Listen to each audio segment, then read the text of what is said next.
Hello, and welcome to the Way of the Illuminated Warrior Global Summit Series. My name is Waska, also known as Perry Finkelstein, and I'm really excited to be bringing this series to you and hosting some really amazing, wonderful, mindful, and knowledgeable individuals whose intention is to share with you their experiences, their knowledge, their wisdom, their stories, to help you to heal and to grow into your truest, fullest potential. So today, it's with great pleasure that I introduce a man who joins us from the UK and who's got a lot of really wonderful things to share. So Miguel Dean's life, his mission in service and love of the divine feminine began at 7 months old when he tragically lost his mother. From this challenging start to life, Miguel spiraled down into a life of violence, addiction, and homelessness. But the love of his newborn son inspired him to take responsibility and make changes.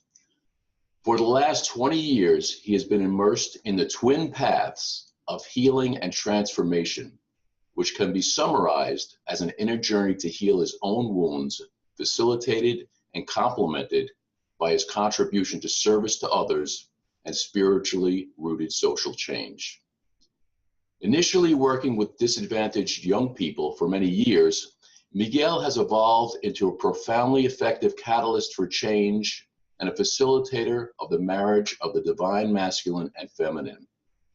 The Shakti energy moving through him enables him to be and hold a safe place for women so that she can release and open and heal, leading to her blossoming and flowering. For men, he inspires them to feel what they need to feel and return to the realm of the heart for their own and the collective's healing. His intuitive, sensitive nature and honest, authentic, and open-heartedness are among the gifts he has to share in his passion to serve and ease the transition from no longer serving humanity and the planet, that which no longer serves, to what is increasingly being known as the more beautiful world that our hearts know is possible. So it's with great pleasure that I welcome my friend and a beautiful, wonderful human being, Miguel. Thanks, Waska. Thank you. Yeah, it's a real pleasure to be here. Thank you for inviting me onto the show. So that, yeah, maybe a little bit of what I share just from my own journey, from my own story, may touch the heart of a few others or many others, and ease that transition. We're all here to help each other, right? Yes, and I find your story, when I first heard it, my heart just really opened up, and I could feel the pain, but also just the inspiration in hearing your story, where you took that pain as a little boy and really transformed into a healthy, whole, and healed man who's doing really incredible work in the world and helping youth and helping men and helping women to find that place within themselves to be able to grow and to heal. So I would love for you to share your story in a little bit more depth if you'd like to do that with the audience. Yeah, it's funny, isn't it? It really, I must have shared my story so many times. I've spoken quite a lot in schools and all sorts of different audiences and different places. And there was a point when I was a little bit jaded and I was a little bit fed up. It felt like I was repeating the story over and over, and it was almost like I was reinforcing something, because I've come to realize that there is a kind of paradox in that it is my story. It is Miguel Dean's story, this human being, but it's also not my story, in that, there is a deeper part of me, whether you call it soul or spirit or higher consciousness, that is kind of untouched by the story. And, it's been an interesting journey of that kind of embracing the story, but comfortably and not in a sort of clingy sort of tie of this is who I am and this is my identity. And so, yeah, on one level it is, and one level it isn't my story.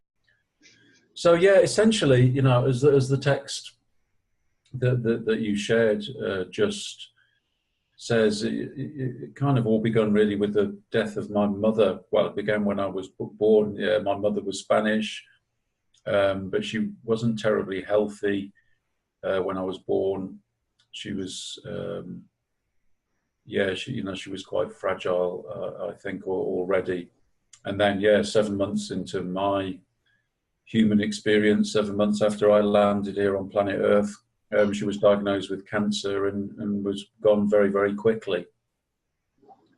My father was left, you know, with 4 children, myself, 3 other brothers and sisters, you know, and no mother to look after them. And, you know, he had to sort of like keep going to work to pay the mortgage. So we were looked after by family and friends. I went off and was looked after by my auntie and uncle for a while, for about a year and a half, for, you know, from that 7-month-old baby. And then after about a year and a half, my father married again, and my brothers and sisters were, you know, we were all reunited, as it were, and the family was brought back together again. And yeah, you know, sometimes I think, well, that probably would have been enough, you know, chaos and challenge and, you know, primary trauma for one person. But things got a bit trickier because my stepmother, she struggled with the 4 children, you know, with 4 children that weren't hers. My father was pretty absent, you know, he was doing what men of that generation did and was out at work, you know, to earn money, put food on the table, pay the bills. And she struggled a bit on her own with the, I think, with the workload. And I guess there was a sense of, yeah, I remember her talking about it sometimes, you know, that she was just the cook and the cleaner while he went off and did his thing. And then she had her own child, and with my dad, and that changed things as well, because all of us, you know, all of the love and any kind of affection and softness that she had really got channeled into her, you know, her son.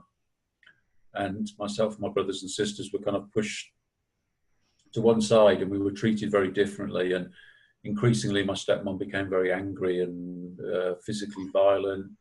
So yeah, I think when there's physical violence, there's invariably psychological, emotional violence, abuse, you know, is in the mix as well.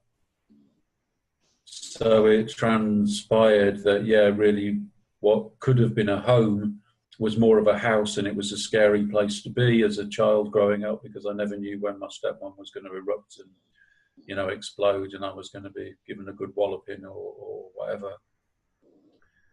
So, yeah, you know, I sometimes say that, you know, so before I was 5 years old, I'd lost my mom 3 times. You know, I'd lost my blood mother at 7 months. Then I'd been taken from my auntie, who will have formed an attachment to.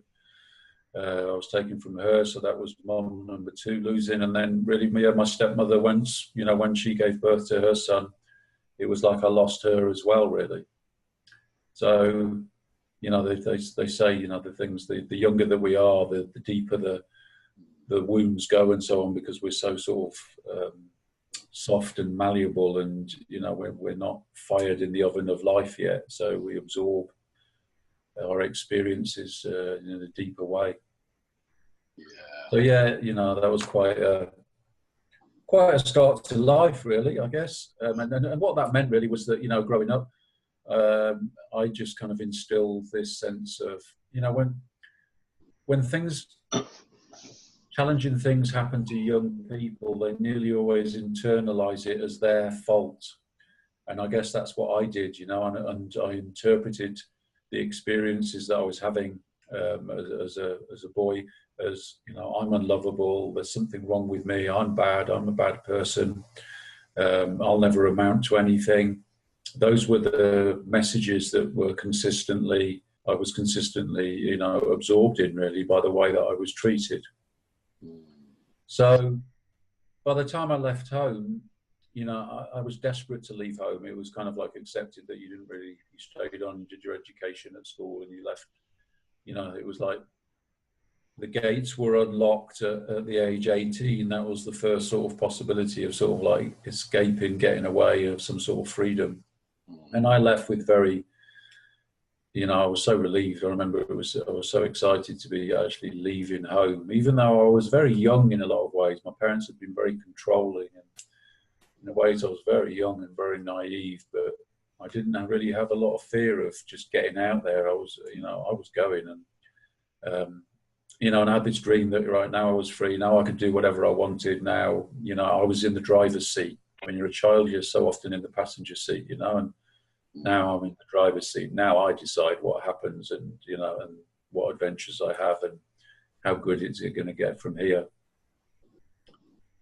But later on, I discovered that, from a sort of psychology perspective, that, our beliefs, or our unconscious beliefs, will dictate the kind of reality that we create for ourselves. And because, there was pretty low self-esteem and so on, I quite quickly created a reality that was a reflection of how poorly I felt about myself, really, and slipped into a kind of shadowy world of crime, drugs, violence, and different degrees of homelessness. I sort of did the New Age traveller thing for about 7 years, living on the, no fixed abode, living in trucks and buses and benders, living on the land, doing farm work, planting work, bits of fishing stuff, bits of casual labour, dealing drugs, signing on, getting benefits, anything that way that I could, really, bits of crime and so on, to make ends meet. And kind of slipped further and further down, because I think sometimes people think that the New Age traveller scene's all really cushy and sweet and sort of peace-loving, barefoot hippies with flowers in their hair, and until you're living it, right? Yeah. I mean, there was an element of that. There was an element of that, that kind of spectrum of the New Age community, the New Age traveller community. But there was also a more hardcore, sort of messed up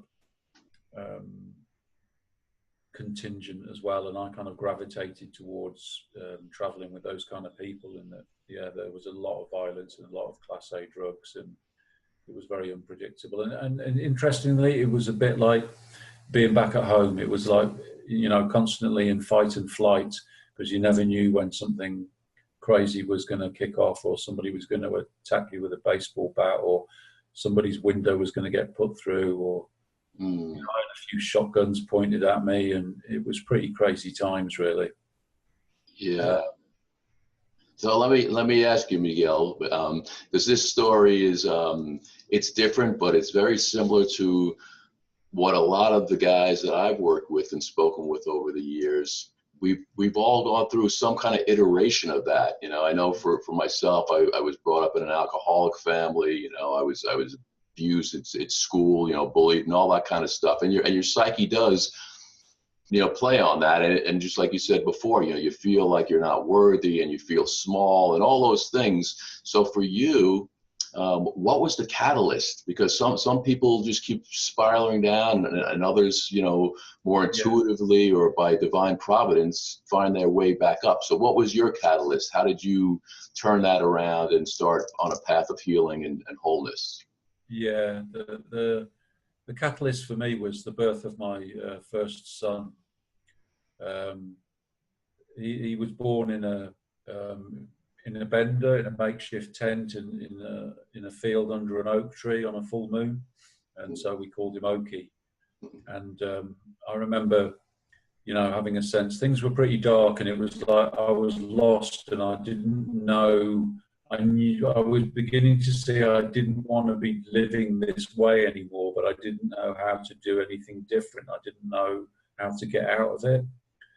And I hoped that he would be my ticket out, that I felt all the time like I was this boy living in a man's body, and that, there was so much fear and so much doubt, and I didn't really feel like I thought it would be when you were a man. It still felt like I had this man's body, but there was this boy living in there. And I hoped that being a father, would just kind of magically transform that, you know, that all of a sudden there would be this on button. It would be like, right, you can live like as a man now, whatever that meant, you know, at the time to me. But it wasn't quite that simple. Things actually got worse after he was born. And I think partly because, you know, the classic thing of his mother was giving a lot of energy to him, and, you know, there was jealousy and insecurity, and it brought up all sorts of issues for me. And I became more and more sort of paranoid and unpredictable and moody and angry. And, you know, I talked quite a lot with my ex-wife about, you know, how, you know, perhaps, well, what can we do about it? You know, how can I change? I began to see that it was me that needed to change. And we tried a few different things. And we talked at one point about, you know, seeing a counsellor. And I was really sort of terrified of this. I don't really know why at the time. I guess it was just, I think it was just the whole unknown thing. It was like, well, what am I going to talk about? Because you have to remember, at this stage, I didn't realize that the life I'd been living was directly connected to what had happened to me as a child. I had no awareness of that, you know, until I was about 27 at this stage. So it was when I finally, you know, plucked up the courage to go and see this counsellor, because I thought, well, either I try this, you know, what have I got to lose? Or otherwise, perhaps I just need to walk away and leave my wife and leave my son, because I just felt I was such a negative influence on the, you know, small little family dynamic. But seeing the counsellor he was kind of like, you know, my guardian angel, really. He was just there at the right time, and I really connected with him. And for the first time I started talking about what had happened, and begin to see very quickly, it was like joining up the dots sort of thing. It's like, oh, right, this is what's been going on. And I saw quite quickly that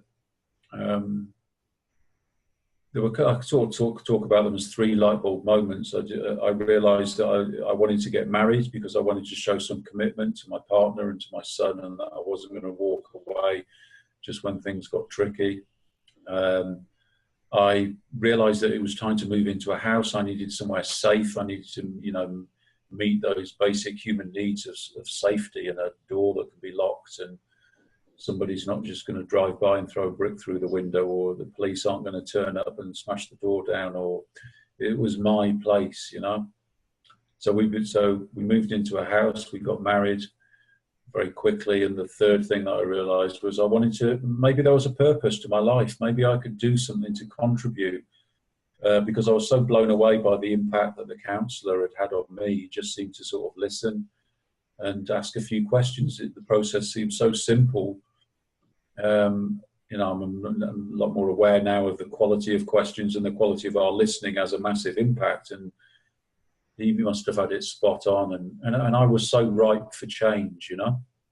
I was so ready. I was so desperate for change. So I signed on at a college to do a counselling qualification, and and proceeded to get extremely ill, because I was ill while I was living on the road. But once I first started talking about all these emotions and stuff, all that stuff that had been locked away, all that trauma started to come to the surface and manifest physically. So it was the beginning of quite a journey of healing. And you know, long story short, you know, that's where I am now. I believe, you know, there is healing to be done, and there isn't healing to be done. You know, it's kind of like we're perfect as we are, and yet there is more that we can be to be our fullest, and to be, you know, to be the most that we possibly can be.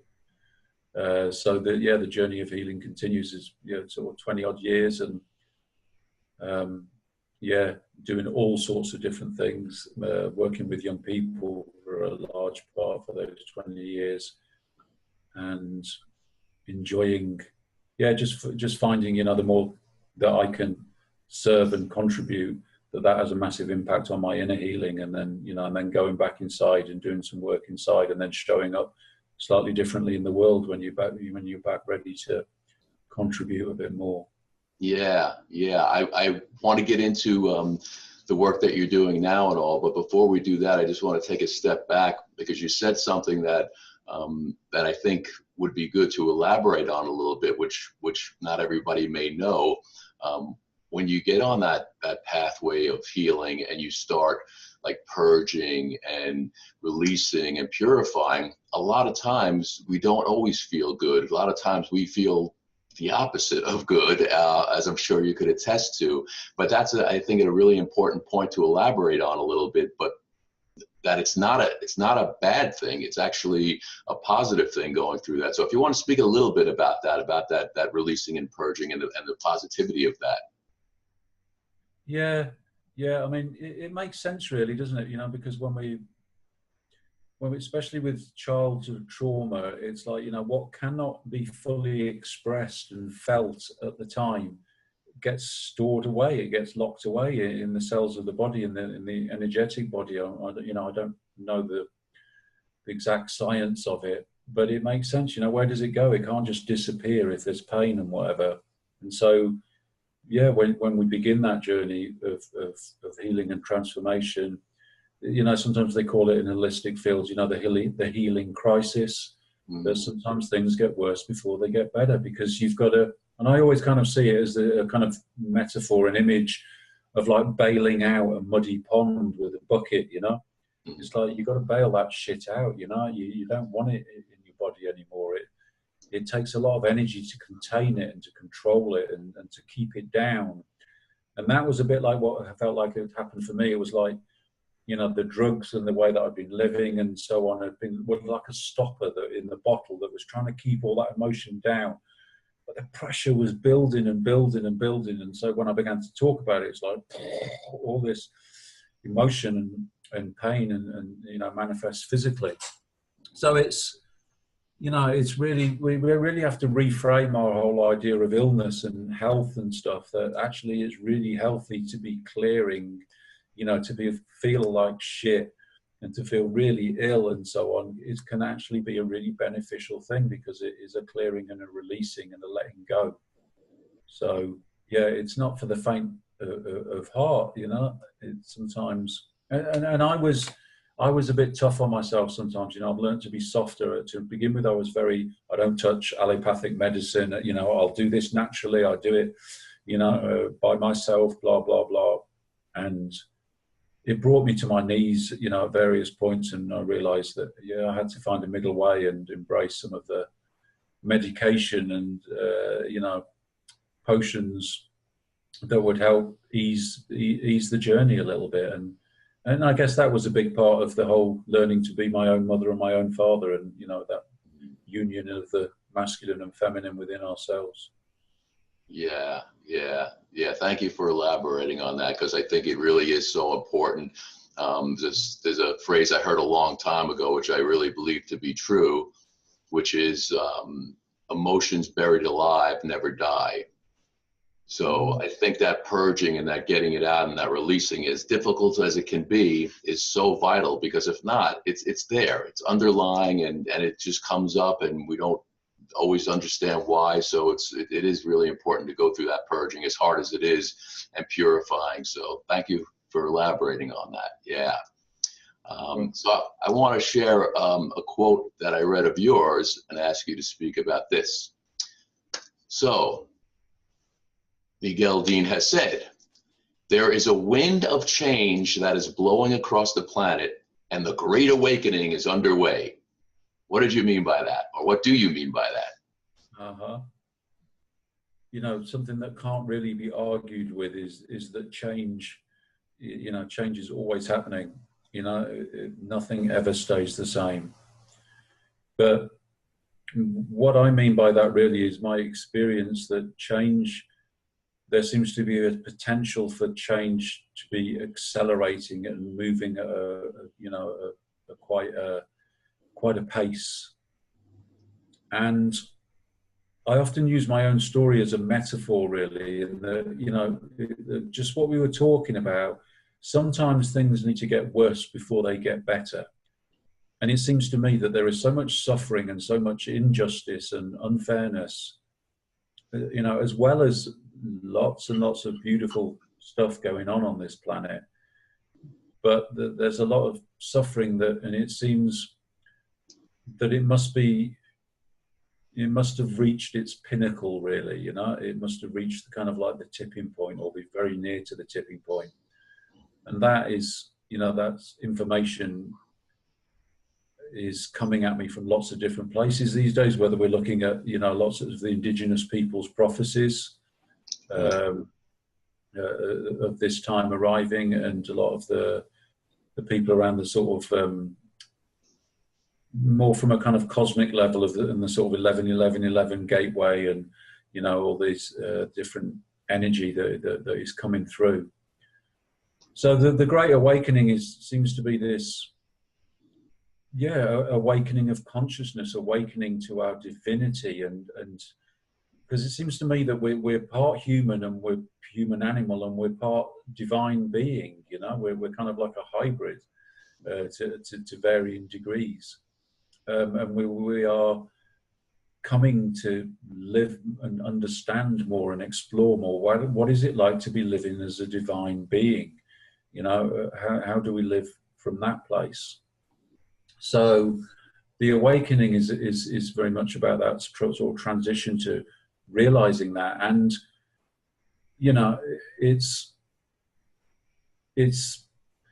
if I think of the people whose lives that I touch just on a really small level, the people, because I know that I am more awake now. I know that there is what I would at one term call magic moving through me. There is stuff going on that happens through me that, previously I would have totally laughed at if anybody said, this is what you're going to be up to and this is what's going to be happening.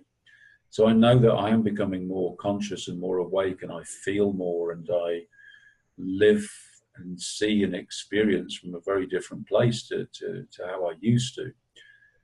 And I know that, so it's kind of like my fire is burning brighter. And so as a result of that, the people who I come in contact with, their little fires may be smouldering a wee bit, but their fires spring into flames, kind of thing, by, through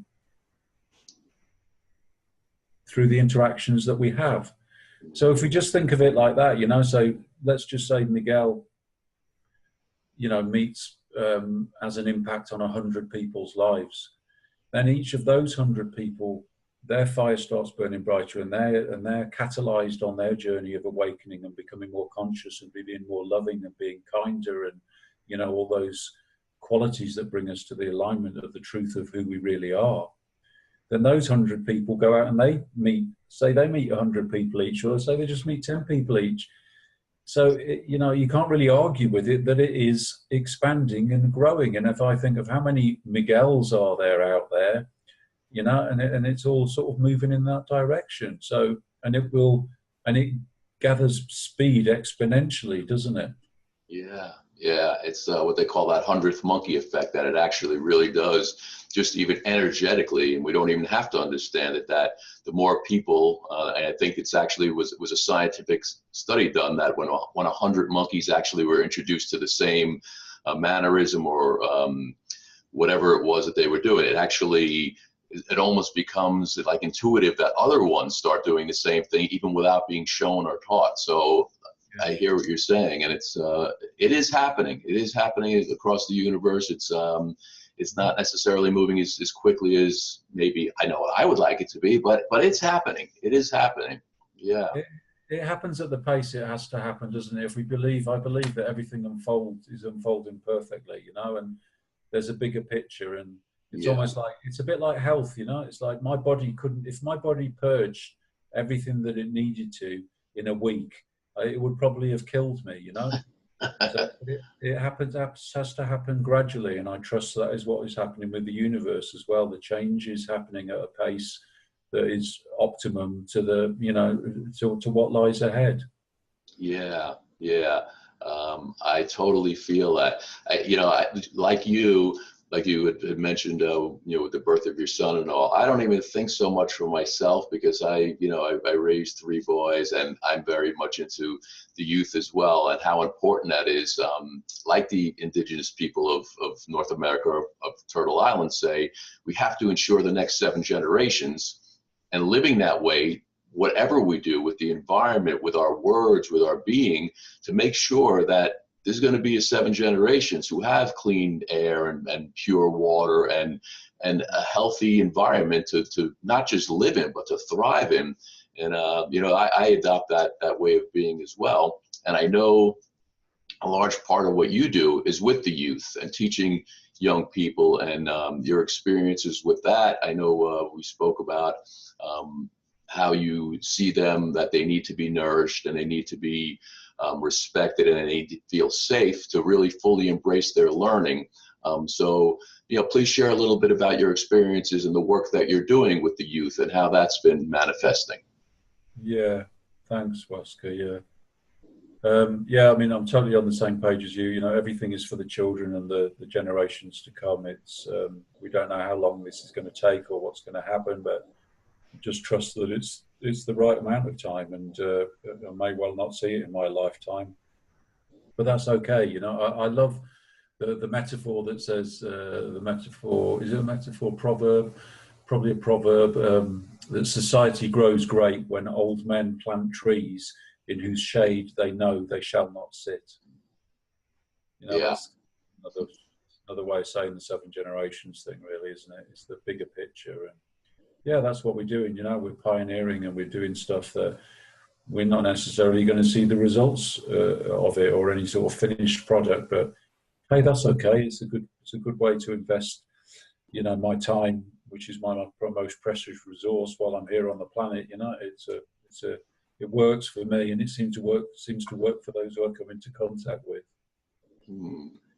So yeah, the young people, wow, yeah. I mean, I've been doing, it has been over 20 years now. So it began working in the homeless sector with homeless youth, moved on to working in further education on very sort of basic sort of life skills programs and stuff like that, and writing my own courses and group work, but an awful lot of one-to-one sort of mentoring, coaching stuff.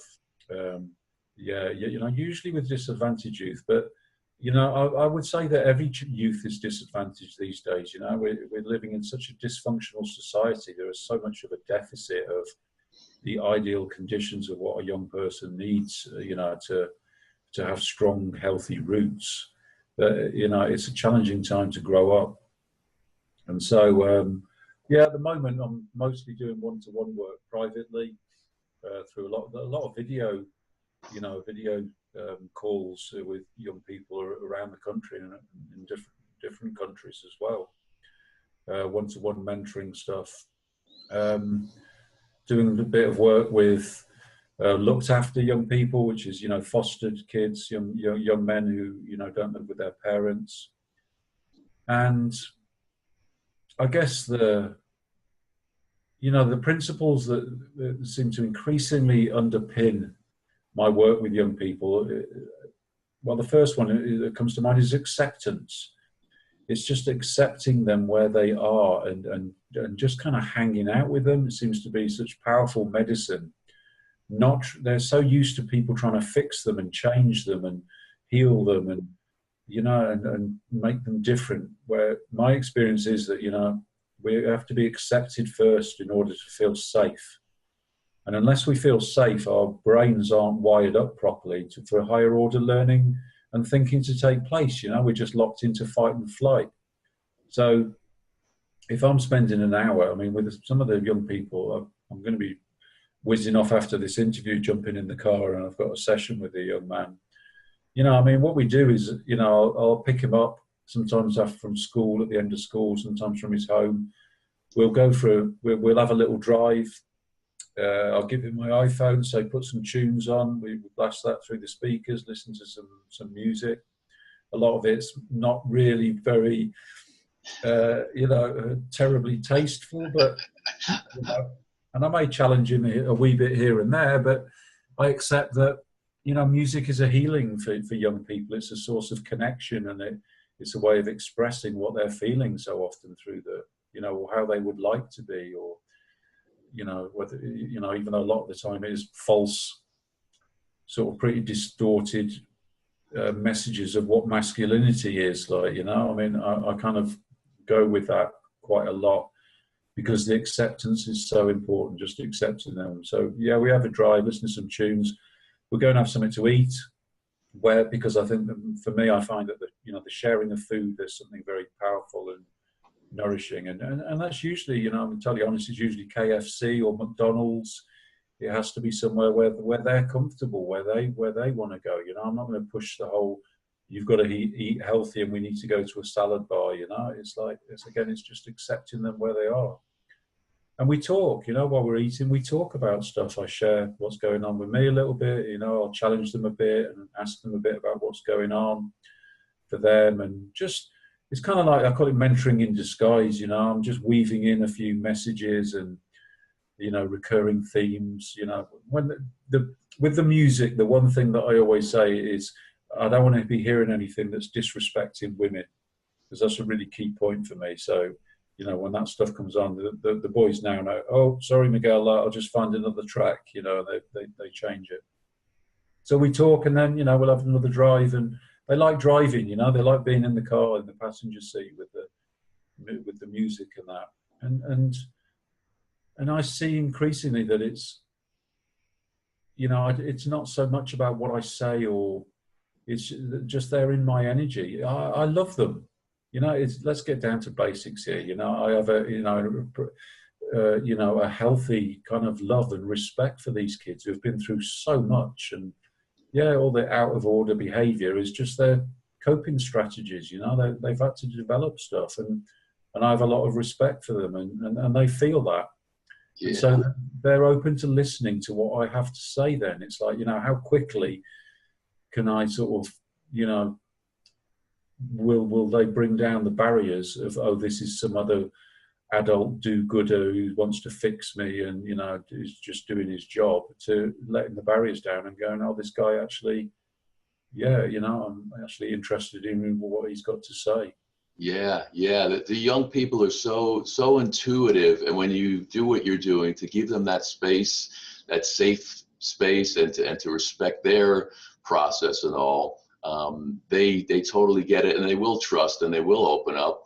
So how much of yourself, do you see, because you were them just like I was, and that is it like a full circle process for you to find healing, to give that healing, and to share those emotions and those stories? I believe that in any client professional relationship, there has to be reciprocity. There's always an exchange. It's never terribly arrogant to think that I'm teaching them, or that I've got all the answers, or that which I used to come from when I first started working with young people. I remember that was where I was coming from, and they shot me down pretty quick and let me know that that's not how it works. I can just see how they must be a nightmare for the teachers at school. But I'm not in that position, and sometimes I just have to, kind of take my hat off to them for just having the courage because I was a mouse, I was really scared and timid, I suffered in silence and stuff. But they're like, I'm not having this, and and the spectrum is the opposite way. And sometimes I just think, fair play to you, fair play to you for having some fight and not taking it. And a lot of them. You see, I struggle a wee bit because I don't have a great deal of faith in our education system, and a lot of the work that I do is about keeping them engaged in the education system. So, I don't talk too much about that, and essentially what I say is, it's a hurdle that you need to jump. If you get some qualifications, it's going to make more doors open. It's not the end of the world if you don't, but if you're at school for 11 years of your life, you may as well come out with a few bits of paper. You know what I mean? Yeah. I always told my boys, it's to a degree you have to play the game if you want to sort of be in it and walk in those two worlds. So I hear what you're saying, and I can totally relate, because I suffered in silence also. I think it was probably, growing up in the alcoholic family, my role was just to keep things cool and smooth, don't make any waves. So I was very introverted when I was young. So, hence anyone who wanted to give me crap. They did, and I wouldn't do anything about it. I was like paralyzed and all. And until I went through my process and journey and found wonderful people like yourself, and doing the work that I do with the Illuminated Warriors. I've worked with young guys as young as 15, and we'll sit in a circle. It'll be like 15, 16, 18-year-old young guys with 50, 60-year-old guys. And in the beginning, the older guys think, well, we're the elders, we're the wise ones. And it soon becomes evident when these young people are sitting in a place where they know it's safe and it's sacred, and they could be who they want to be and say what they want to say. The wise old men say, hey, wait a minute, these guys have a lot of wisdom to share, and I could learn something from these young people. So I really honor the work that you're doing with the young people, because it really is so vital. They put labels on the kids, ADHD and this and that, and a lot of this stuff didn't exist before, because it really didn't. They're coming in with these downloads of information, and they're wise beyond their years, and the teachers a lot of them aren't equipped to know how to communicate with them. And I think that's a large part of the problem. So I can relate to what you're saying with the system really not teaching and being and supporting, as with like what you're doing and the work that I'm doing. It's so vital to give them that space to really be able to share. And that I love that Frederick Douglass quote that I know like, it's easier to build strong children than it is to repair broken adults. Yes. Yeah. So yeah, absolutely. Yeah, we haven't quite got that one sussed yet, but watch this space. The book that you wrote, which I think is really incredible as well, I'd like you to speak about that and what you share in there, because I haven't read the whole thing yet, but I know it's packed with really great wisdom and teachings that could help any youth and any person, not just a youth, through the stories and through the practical applications that you share in there. So talk about getting through the mists and what that all means to you and how it could help others. Yeah, okay. Thank you for giving me a platform to speak a little bit about my book. Yeah, it's called Stepping Stones in the Mist, Life Lessons for Overcoming Adversity. I wrote it must be about 8 years ago now that it was, self-published it. There's a few layers to it, essentially. The first layer is the story of what happened. The introduction just tells very briefly about, my childhood, but the book really begins when I was 18 and leaving home, and because I wanted it to be about when I was in the driving seat and the decisions that I made, and, that I was fully responsible for what happened from there on. So it tells my story up until, as I say, about 7 or 8 years ago.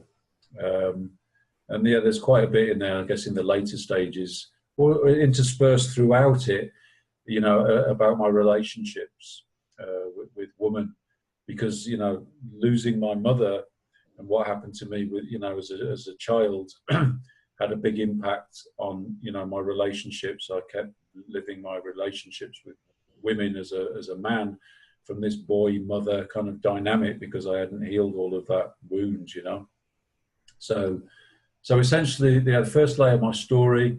The second layer is the life lesson. So I put in bold in the text of the chapters, sort of key principles that I learned, the insights, things that came up for me as I travelled over my journey, through my journey over the stepping stones in the mist.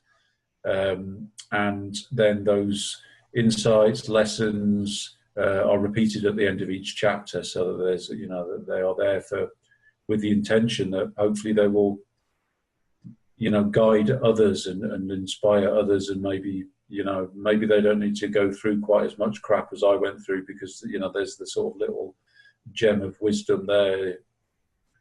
So that's the second level, and the third level is very much about it's about vulnerability and openness, and it's one of the most common feedback I get from the book is, wow, you're so honest and it's so vulnerable and open and raw, because and I just kind of fell you know, I just fell into that really. I was just sort of started writing, and there was no sort of thought of I'm going to write it in this way. It's just how it came out. It kind of wrote me really, you know. I would just find myself sat at the computer just like I couldn't stop, you know. It all came flooding out once I started. And so there was, you know, what I realised again from the feedback is, you know, how important it is for us to have the courage to be vulnerable and open and raw and share where we've screwed up, and, you know, the things perhaps that we're a bit ashamed of, or where, you know, to share our humanness and our fallibility and our imperfection. So, you know, because that seems to give, not seems to, it does, it gives others permission to be imperfect in themselves. And then everybody starts going, oh, right, it's not just me. And I thought everybody else was sorted, and I was the only one that was messed up, and that was, you know, didn't really have a clue what this life experience was all about, or how I was supposed to do it. But, you know, I remember a friend of mine who had a tough start to life. He always used to say, you know, he thought that, you know, everybody else knew the secret about life, and then they just weren't telling him. You know, that he was the only one that was struggling or challenged. So that's the third layer, really. And I'd really like to say, is there may be some young people listening to this, or parents, that there are a few young people that have read it who have said that they've never read a book before in their life. You know, they got to know me a little bit, and I said, well, you know, check it out. Like, you know, I know you don't read normally, but, you know, check it out. And they've read it and been blown away and loved it. You know, some young people, and there was one guy, I mean, he was on the you know, the autistic spectrum, but he said he read it 8 times. You know, he just so got into it. And I think they're really, young people are surprised at how open and raw and sort of it just flows. People say sometimes it just feels like I'm just sitting by a fire telling the story to them, you know. So that's my book, and yeah, the intention was to share my story in the hope that it might give some inspiration and guidance to others who may not have had the easiest start to life. You know, that it's not what happens, it's how we respond. You know, just because you've had a tough start to life doesn't mean it all has to be shit and the future is going to be terrible and so on. We choose. We come to a point where we choose what we will do with the, you know, with the material that life has given us. You know, do we become a victim, or do we choose another path? Yeah.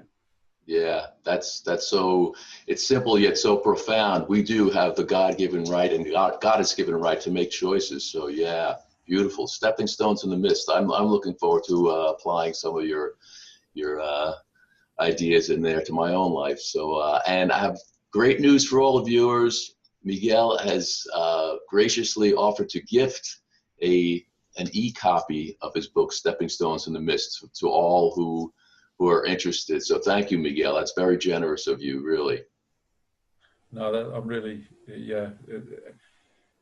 I've got a few more books that are happening, but the Stepping Stones in the Mist was very much written just in from a place of service. And as far as I'm concerned, the success of it depends on how many people read it, not how many copies I sell. So I just want to ask you, hearing your whole journey, what can you offer the viewers, maybe that you do on a daily or a regular basis? Like, how do you apply some of these principles to your daily life? Like, so what are some of your daily practices that you could recommend for people? I guess if we're talking about, you know, working with young men and rites of passage and all that sort of stuff, there are a few that, you know, I sometimes call them the 3 R's. So there is responsibility, you know, to live a life being responsible, because that seems to be a big thing, you know, the transition from a boy to a man. You know, so often as a boy, we go, oh, it's not my fault, or it was them, or there's nothing I can do about it, blah, blah. Whereas, you know, to live from a place of responsibility means that, yeah, I am responsible for my thoughts, my actions, for my words. And yes, there will be some things that are outside of my control, but I always have the choice of how I respond to whatever happens in every day. So sometimes, you know, I think it was actually Stephen Covey, I came across it, I don't know whether he invented it, but this little simple equation of E plus R equals O, event plus response equals outcome. That we don't always have control over the events and things that happen from day to day and in our lives. But what we do have control over is our response, how we respond to what happens. And that will determine whether the outcome is a positive or a negative outcome, like, you know. So to live from a place of responsibility, responding with ability, and that usually means pausing before we respond to something that happens. To live with reciprocity. Reciprocity is a really sort of important value for me.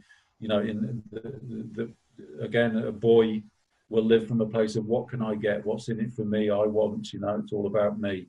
Whereas a man starts to think about, well, what can I give back? You know, how can I contribute to the collective? Because what I've discovered is the more that I give, the more that I receive. Because the more reciprocal life that I lead, the more it brings me back into alignment with my true nature, who I believe that I am, which is the embodiment of love and truth, the divine being having a human experience. So when we live from that place of reciprocity, it brings us back into alignment with our truth. And then thirdly, the third R, just quickly, I would say is about resilience. You know, I've needed a hell of a lot of resilience on my journey, you know, that when we get knocked down, when we're ready, we pick ourselves up and we dust ourselves down and we go forward again. Knowing that there is no such thing as failure, you know, that if we're on the path and we're doing our best, then that is success in itself, you know, and that if something goes wrong, then it's just life giving us some feedback and we just check it out and go, okay, how do I do things differently? Or do I need to take a break here? Or, you know, am I not seeing something that I need to see? So to live with resilience and know that almost when things go wrong, we can almost celebrate that, because that means that we're out of our comfort zone and we're in, you know, tricky terrain. And that is where we learn and grow and, you know, and develop and find resources within ourselves and our full potential. So, yeah, you know, I tend to incorporate those three R's into my life. Thank you for sharing that. It's beautiful. Yeah, especially this reciprocity with everything and all beings, and all things in nature and life. So yeah, thank you for sharing that. So I've one final question for you. And if you want to add anything after that, you're more than welcome to. So hearing, and thank you for sharing your intimacy and your journey and your story and all. So if you look back on young Miguel, you know, and you could say something to young Miguel, knowing all the wisdom and all the experiences that you've gone through to this point. So what would you want to say to yourself, you know, from your place right now to that little guy who went through what he went through and suffered the way he did and had to take the journey to get to where you are now? What would you say to yourself?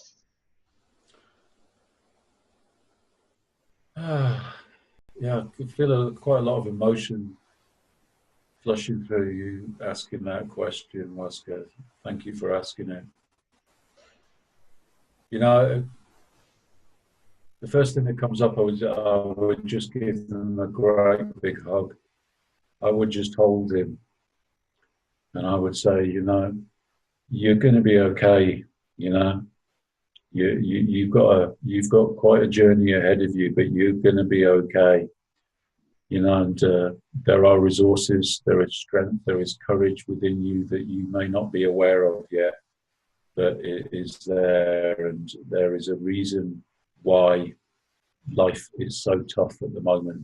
But you will come out of that dark place and you will see the light, and you will understand why it all happened. So you just hang in there and keep the faith and know that you are not alone on this journey, that you are always cared for and you are always loved.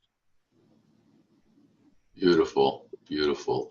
That really touches my heart, and I hope other young and old people who are watching this take that message to heart, because I felt that, man. I felt that really coming from you, and I could really empathize. So it was almost like not almost like you're speaking to all the people now that that you're helping in that way. So, you know, I like to look at it as difficult as our challenges are growing up, that it all happens, as you were saying, also for a reason. And look at the beautiful work that you're doing right now and helping so many, you know, young people and older people. And, you know, I really honor you, bro. Really, it's a beautiful thing that you're doing. So I'm so honored and blessed to have met you in this way, and to be in your life and to have you in my life. And I'm stoked that, you know, to be able to share you in this way with all the people who are watching, because you really are a gem. So thank you.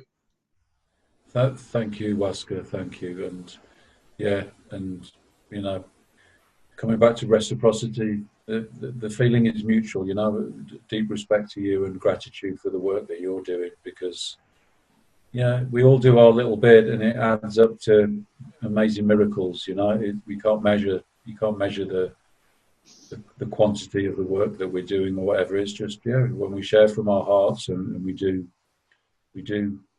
what we know that we're being asked to do, then who knows how you measure that? But those waves of love and healing and light are just permeating out through the cosmos, aren't they? You know, and that's beautiful.